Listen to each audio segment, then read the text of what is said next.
Hello AP Biology students. Today's lesson we'll go over genetic equilibrium. Some key topics that we'll cover is what genetic equilibrium entails, why it is important, and some examples using equations. First, we will give a basic definition of what equilibrium entails. Genetic equilibrium in biology is the idea that there will be constant allele frequencies in a population for generations in ideal conditions. More specific kinds of equilibrium is Hardy-Weinberg equilibrium. First off, what does Hardy-Weinberg equilibrium measure? Well, it measures allele frequencies in a population. As you probably remember, there are usually two types of alleles, dominant and recessive. Allele frequencies are just how many times either a dominant or recessive allele shows up in an individual of a population. The idea of this form of equilibrium was created by English mathematician G.H. Hardy and by German physicist Wilhelm Weinberg. In 1908, G.H. Hardy and Weinberg both independently derived the model from an early model made by William E. Castle, who observed genotype frequencies without evolutionary factors. Hardy-Weinberg equilibrium sets a bar to understand evolutionary change in a population by interpreting allele frequencies in different environments with factors like gene flow, natural selection, genetic drift, and mutation. Being able to calculate the allele frequencies in a population can help researchers understand whether or not evolution is occurring. In a population, comparing the results of Hardy-Weinberg calculations with chi-squared analysis can help researchers determine if the allele frequencies are changing by a statistically significant value. If they are, then they're going through evolution. If not, they're in equilibrium. If there was a population of bald eagles with two alleles, and through Hardy-Weinberg calculations, it was found that the frequency of the dominant allele is 0.6, and the frequency of the recessive allele is 0.4. Later, the researchers went back and measured the allele frequencies, and found that the dominant allele frequency changed to 0.3, and the recessive allele frequency changed to 0.7. Scientists can take this data and put it through chi-squared tests to determine if it is statistically significant. The characteristics of Hardy-Weinberg equilibrium can be represented by your 5 fingers. Your pinky finger stands for if you have a small population. Ring finger is random mating. Middle finger is mutation. Pointer finger is immigration and emigration. And finally, the thumb is natural selection. All of these pressures can impact whether or not the population in question is in Hardy-Weinberg equilibrium. Now let's do an example of Hardy-Weinberg equilibrium. In Hardy-Weinberg equilibrium, our example problems, we have variables. Our variables are p, q, p squared, 2pq, and q squared. P and q are the frequencies of the actual alleles. P would be dominant, q would be recessive. P squared would be the frequency of homozygous dominant individuals, 2pq would be the frequency of heterozygous individuals, and q squared would be the frequency of homozygous recessive individuals.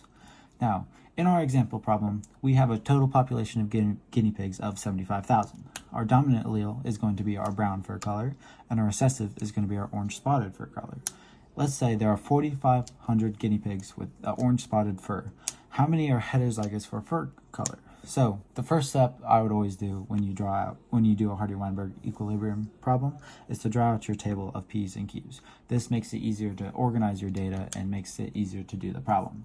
So first we have to find all these values. Using what we know that 4,500 of the guinea pigs have that recessive phenotype. And we know the one of our recessive phenotype one is going to be our Q squared.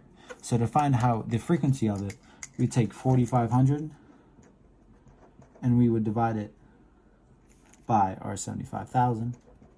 And if we do that, we would get 0.06, which would be our frequency of our Q squared allele. Now to find all the others, we take the square root of our 0.06 to find our Q value, which is 0.24 roughly. Fill that in.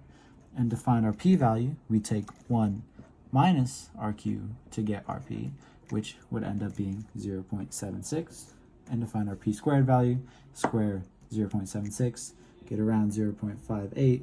And then if you add 0.58, 0.6, subtract that from 1, you get our 2pq value to be 0.36. Now we have all of our p's, q's, and our p squared, 2pq, and our q squared. Using this, we can find out how many are heterozygous because that is going to be our 2pq variable.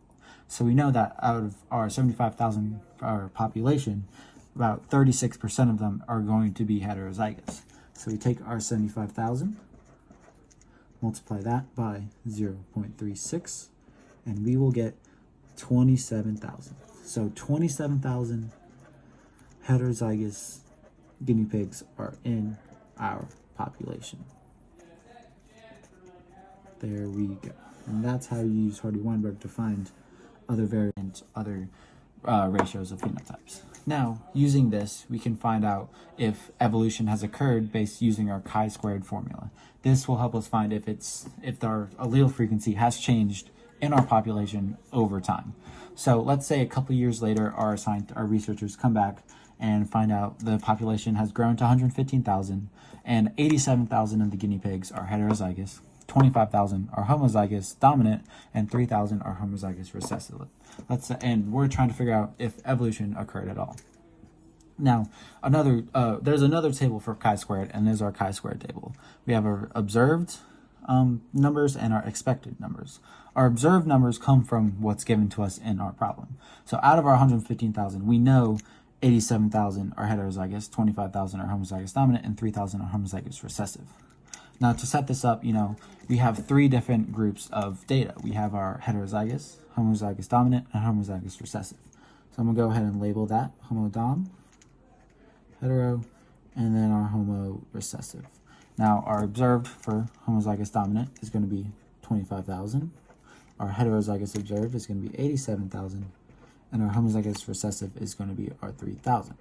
Now, to find our expected values, we'd use our chi-squared that we already found. We already found what it should be, what we expect it to be, to find out these. So we take our new population of 115,000, and what we expect it to be of our homozygous dominant is going to be 58% would be what is the amount. So if we multiply that by 0.58, we'd get around 66,700. Fill that into our table, and we'd repeat this process for all of them. So 115,000 by our 0.36 to get around 41,400. Fill that into the table.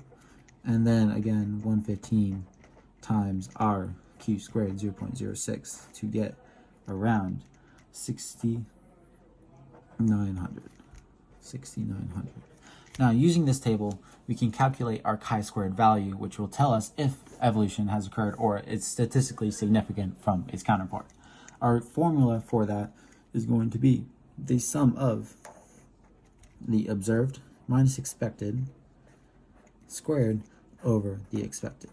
So we have three different variables, or three different categories, so we're going to have three different additions. So we're going to start with our observed of our homozygous dominant being 25,000, subtract 66,700, square that, and divide it by 66,700.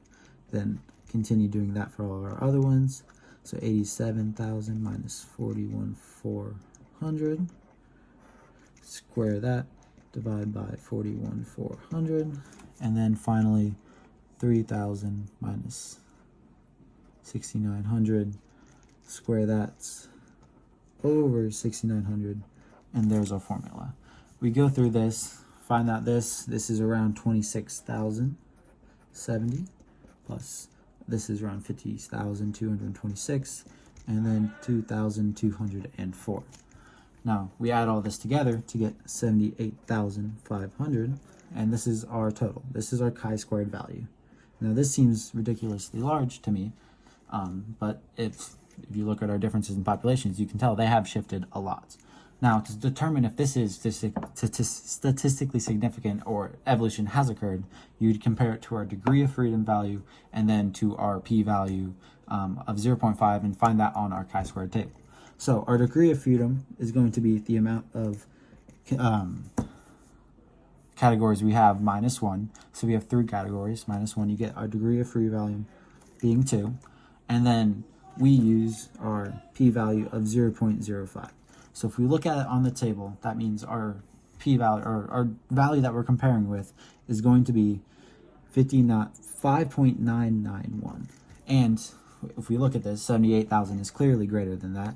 So yes, it is statistically significant. So that means evolution has occurred in this population because the changes in our allele frequencies over here have definitely changed from over here, and that has been proven by our chi-square test.